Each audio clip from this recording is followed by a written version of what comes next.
hello लोगोफोर बरायबाय बड' जब info अफिशियेल इउट्यूब चेनेलाव नोंथांमोन थाखाय मोनसे साख्रिनि अपडेट लाबोबावदों बेनो जाबाय अनलाइन एप्लाइ खालामनांगोन सैलारि मोनगोन 20,000 पर मान्थ बेनिफ्राय एलाउन्स दङ गासै 30,000 खाथियाव जागोन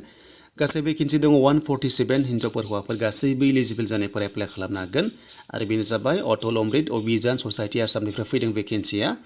दा बेसेबां क्वालिफिकेसन नांगौ क्राइटेरिया गोरोबनांगौ आं नोंथांमोननो डिटेल्स होगासिनो दङ जायफ्रा बड' जब इनफो अफिशियेल इउट्यूब चेनेलाव दासिमबो साबस्क्राइब खालामाखै खालामना लानो हागोन बेबायदि साख्रिनि आपडेट मोनबाय थानो दा गोबाव खालामा जों थांसै अफिशियेल साइटआव बेनिफ्राय बेनि एप्लाइआ सोलिगासिनो दङ लास्ट डेटआ 30 जुलाइ लास्ट डेट 30 जुलाइ नोंथांमोना बे अफिशियेल साइटआव फैनाय लोगो लोगो बेबायदि इन्टारफेस मोनगोन आं लिंकखौ डिसक्रिप्शनाव होखाबाय नोंथांमोना चेक खालामबानो जाबाय बेनिफ्राय गाहायाव फैनानै रिक्रुटमेन्ट दङ बेयाव क्लिक खालामनांगोन आरो बेयाव क्लिक खालामनाय लोगो लोगो बेबायदि अनलाइननि पर्टेला फैगोन बेयाव खनसे अके खालामनानै स' नोंथांमोना होबानो जाबाय देन अके खालामनाय लोगो लोगो साइटआ अपेन जागोन आरो अपेन जानाय लोगो लोगो फार्स्टआव खालामनांगोन रेजिस्टार बेखायनो नोंनि नाम मबाइल नाम्बार इमेल होनानै पासवर्ड होनानै साबमिट खालामनांगोन आरो साबमिट खालामनाय लोगो लोगो नोंथांमोना मा खालामनांगौनो बेनो जाबाय नोंथांमोननि बेवहाय माखासे डिटेल्सखौ नांगोन डकुमेन्ट्सखौ नोंथांमोना 2 MBनि गाहायाव आपल'ड खालामनांगोन PDF बाबो जायो JPG बाबो जायो PNG बाबो जायो बे नोंथांमोननि सायावसै दा मोजां चान्स दङ बे नोंथांमोननि थाखाय मोजां स्कप दा बेयाव नोंथांमोना बे हेल्थनि आन्डारावहाय खामानि मावनांगोन आरो सार्भे जायो कन्ट्रेक्चुअल हिसाबै नोंथांमोना साख्रिखौ मोननाय जायो सेलेरियाबो जोबोर मोजां थ' नोंथांमोना एक्सपिरियेन्स लानो हायो आरो गुबुन गुबुन जबाव नोंथांमोना प्रेफारेन्सखौ देनांहाय मोननाय जागोन जेब्लानोखि हेल्थआव साख्रि ओंखारो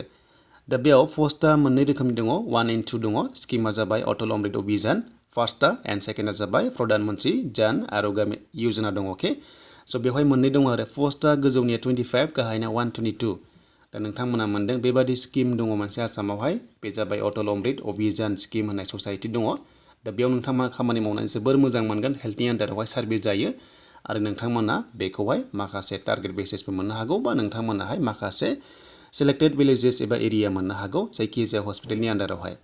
दा बे अके जाबाय बेनिफ्राय दानिया क्राइटेरिया दा क्राइटेरिया होनाय लोगो लोगो बेसेबां क्वालिफिकेसन नांगौ बैसोआ बेसेबां नांगौ बेयाव सोनारो बेनो इम्परटेन्ट आरो बेयाव गोरोबासो एप्लाइ खालामनो हायो नालाय दा बिदिब्ला DHSनि हेल्थनि एडमिट कार्ड होबायनो हायाखै गोबां कमेन्ट्स खालामो दा होथ'वाखै नोंथांमोना लास्ट उइकआव मोनगोन बा नोंथांमोना नैबे साननैसो उनावहाय मोननो हागौ दा बिदिब्ला लोगोफोर गोबाव खालामा जों दानिया नायनोसै फैदो बेसेबां क्वालिफिकेसन नांगौनो बेनो जाबाय नोंथांमोननि फरायनाया HS पास खालामनांगोन स' नोंथांमोना HS पास खालामनांगोन जायखिजाया स्ट्रिमानो जा आर्ट्स कमार्स साइन्स खोथा गैया HS पास जाबानो जागोन HS पास गैयिफ्रा बा 10 पासफ्रा खालामनो हाया बाट HS पासनिफ्राय बेसेबां नोंथांमोना फरायनाय दं खालामनो हायो बैसोआ मिनिमाम 18 years maximum 40 years बेनिफ्राय डेटआ 1 January 2022 खौ लानांगोन बेनिफ्राय नोंथांमोना एसामिस इंलिश हिन्दी रोंनाय जाथारनांगोन होनना बुंदों एन्ड नाम्बार 4आ मास्ट बी कम्पिउटार नोंथांमोना रोंनाय जानांगोन बेनिफ्राय लास्टआव ओरैबायदि दङ minimum 2 years experience in health insurance बा एसुरेन्स दङ scheme run by state government बा सेन्ट्रेल गभर्नमेन्ट बे दंथारनांगौ नङा मास्ट बी होआखै बाट नोंथांमोना दङब्ला बांसिन चान्सखौ मोननाय जागोन आरो बेयाव जुदि ओरैबायदि बुङोब्ला मास्ट बी एक्सपिरियेन्स होनोब्ला थाथारनांगौमोन जायो नाथाय बेयाव बुंदों जे मिनिमाम अब्ला नोंथांमोना सिम्पल HS पासफोराबो एप्लाइ खालामनो हायो ट्राइ खालामनांगोन बाट नोंथांमोना नाजानांगोन थ' दानिया सिलेक्सन क्राइटेरिया एबा प्रसेसखौ नायोब्ला नोंथांमोनखौहाय जायफ्रा इलिजिबल जाबाय स' नोंथांमोनखौहाय सर्टलिस्ट खालामगोन लिंहरगोन एग्जाम होनो बा इन्टारभिउ दा ओरैबायदि जायो केन्डिडेटआ खमब्ला ओरैबायदि पार्सनेल इन्टारभिउ एबा PIबो लानाय जायो डाइरेक्ट आरो बेयाव पास जाबानो साख्रिखौ मोननाय जायो दा नोंथांमोननि सेलारिया 20,000 बेनिफ्राय एलाउन्स मोननानै नोंथांमोना गासै 10,000 मोनहैनो हागौ आरो लोगोसे टटेल लानानै दा नोंथांमोना 30,000 सेलारि जाहैनो हागौ होनना बुंदों बेवहाय आरो नोंथांमोननि माखासे टारगेटखौ नायगोन आरो लोगोसे पारफरमेन्सखौ नायनानै स' नोंथांमोननो सेलारि होनाय जागोन बाट फिक्सआ जाबाय 20,000 पार मान्थ नोंथांमोना मोनखागोन दा जोबोर मोजां 20,000 सेलारि इजि नङा जोबोर मोजां नोंथांमोना ट्राइ खालामनांगोन आरो नोंथांमोना जायखिजाया हेल्थनि आन्डाराव एबा हस्पिटालनि आन्डारावहाय पस्टिं जागोन आरो जायखिजाया इन्डियायावनो जागोन बा नोंथांमोना आसामावनो मोननो हागौ स' बेनिफ्राय दानिया आसामावनो जाखागोन बियो आसामनि ससाइटि नालाय स' नोंथांमोनाहाय अफिसियेल साइट दङ बेखौ भिजिट खालामबानो जाबाय एप्लाइ खालामनायाव लिंकआ डिसक्रिप्सनाव दंखायो